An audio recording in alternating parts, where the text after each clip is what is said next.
Redis gives you two ways to run commands without interference from other clients: transactions with multi and exec, and Lua scripts.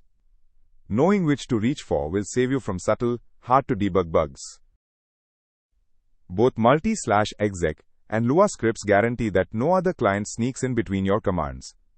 The difference is that Lua lets you read a value and branch on it, all inside that same atomic window.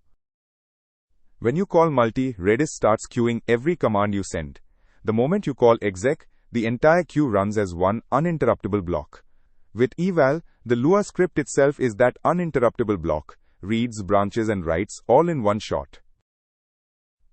First we wrap two balance adjustments in multi and exec, a clean atomic batch. Then we use eval to read the stock value and conditionally decrement it, all without any round trip back to the client. The classic PR bug is a get before multi, followed by logic that assumes the value is still valid. Another client could change it between that get and your exec. If the code needs to branch on a value, it belongs in Lua. Remember, if the code needs to read, decide, and then write, that logic must live inside Lua to stay atomic. Any read then write split across a transaction boundary is a race condition waiting to happen.